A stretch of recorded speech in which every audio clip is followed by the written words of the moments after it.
The New Orleans Saints have a new running back one.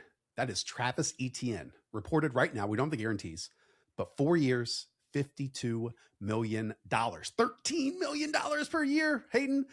This is a team with the 9th overall pick.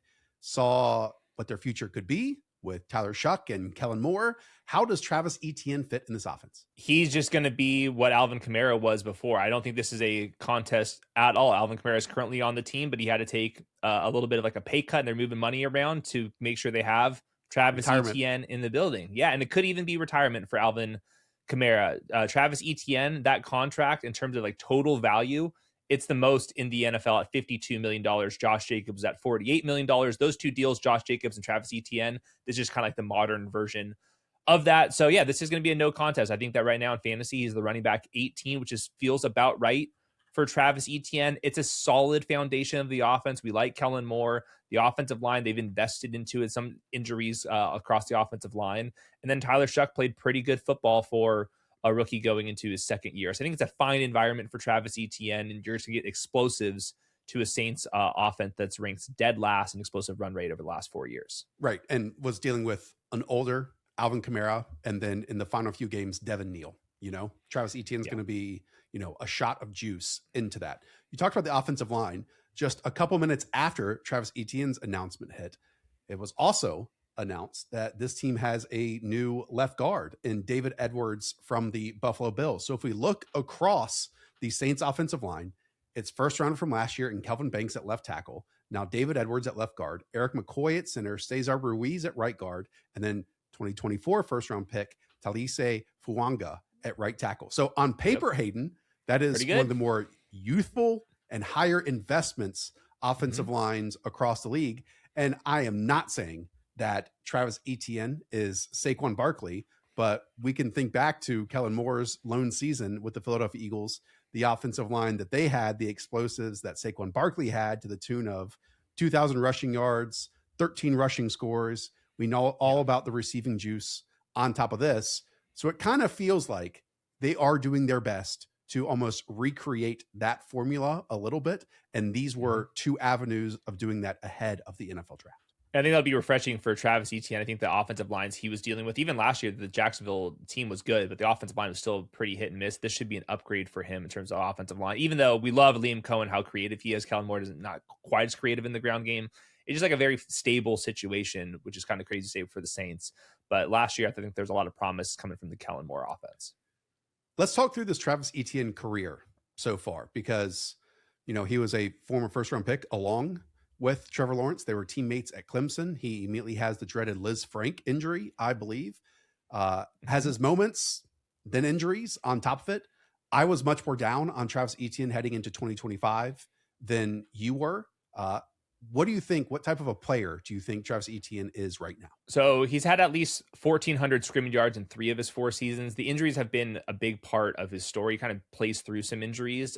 Last year, I thought that his vision just tightened up a little bit more. He got really bouncy too often, and then he was kind of a really big question mark on passing downs.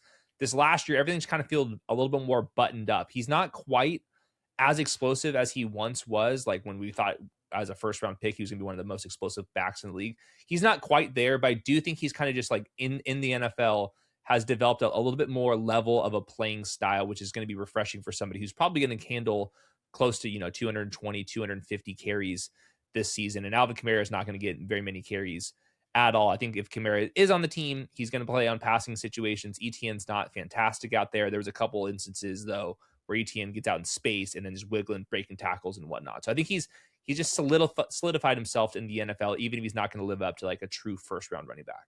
Do you think it's fair to say that the Saints offense is who it is right now? Like from top down heading into 2026. Again, they trade multiple picks for Devon Vele. We know about the contract that Chris Olave got. Everything is kind of set at all those offensive line positions. And we talked about tight end previously too. It's a defense that might be going through a ton of changes. We know Cameron Jordan might not be coming back. We already saw Mario Davis moving on to his former team in the New York Jets. So maybe that 9th overall pick, I believe. Yeah, 8th overall pick that the Saints had, which, by the way, maybe they were a Jeremiah Love team. And along with Kansas City Chiefs at 9th overall, maybe both of those teams realized, hey, the RB1 wasn't going to get to us in the NFL draft. We have to make our mark here in free agency. Yeah, that's a really good point. That can just be, the 5th overall to the Giants could be a Jeremiah Love team. That could be the Commanders at 7th overall. So those are some teams. So we're chopping off some Jeremiah Love. Titans.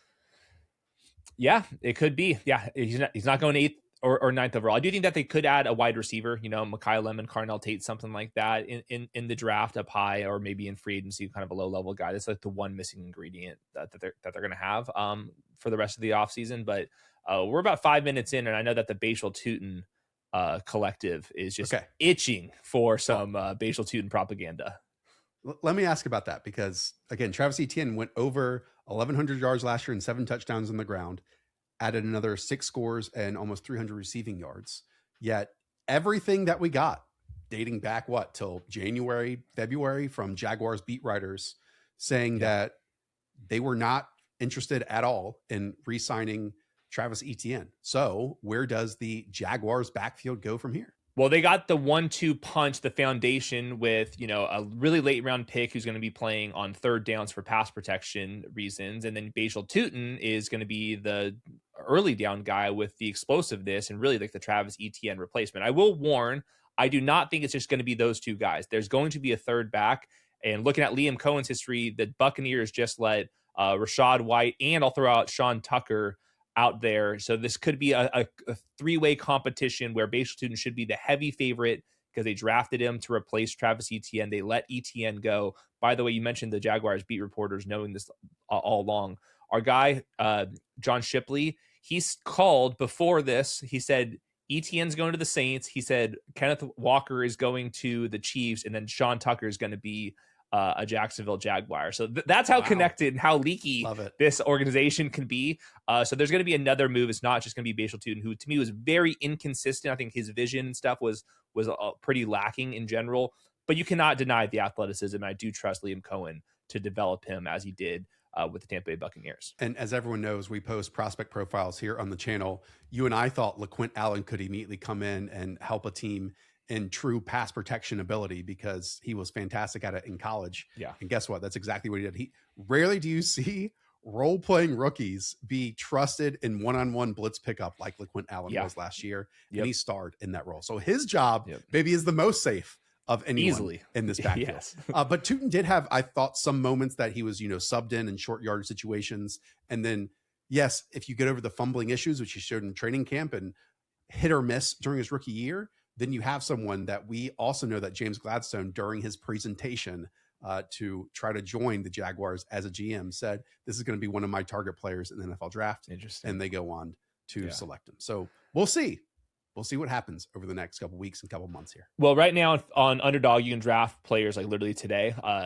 Etienne's RB18, Bashal Tutin's RB27. I know right now, and it might not be us, I know there's other fantasy nerds out there that they're going to straight up rank Bashal Tutin ahead of Travis Etienne, just looking at how excited the Bashal Tutin people are going to be matched up with Liam Cohen. So I'm not going to get there, but Bashal Tutin will not be the RB27. I think that he's going to climb in rankings, and then there's not that many running backs in the draft. So I think competition it's going to be, maybe it's Sean Tucker versus Bashal Tutin on early downs and our boy LaQuint Allen holding down the line on passing situations. So I think the story is not over yet, though absolutely very exciting if you drafted Bashal Tutin in Dynasty. I mean, within the last couple hours, again, we already have a Ken Walker video on the channel. We knew that Saquon Barkley, Christian McCaffrey, and Derrick Henry were going to be safe at the top of the market with their contracts. Now it's Ken Walker, then Breece Hall in the franchise tag, Jonathan Taylor, and then you have Travis Etienne. And then after that, it's Alvin Kamara, which is going to be a see you later. Ironic. Yep. If this is the end for Alvin Kamara, just want to say, what a cool career you had, dude. I mean, the turf tape on the arms, I would think you're one of the few running backs out there that can make 41 look legitimately cool. A crazy college career going from Alabama, then to Tennessee, and then usurping Adrian Peterson immediately as a rookie in Sean Payton's offense, catching passes, earning more trust as a runner, and then literally people just falling off of you as a tackle breaker. Just what a cool running back out there over these last few years. And one of the all-time fantasy single game performances ever, I believe, on Christmas, where he had like 1 million touchdowns. Just a fascinating player. But yeah, this will be a no contest. Now it's Travis Etienne's time. That does it. As you can tell, whenever a big trade happens, a big signing happens, we've got you covered here on the channel. So hit subscribe and we'll check you on the next one. See ya.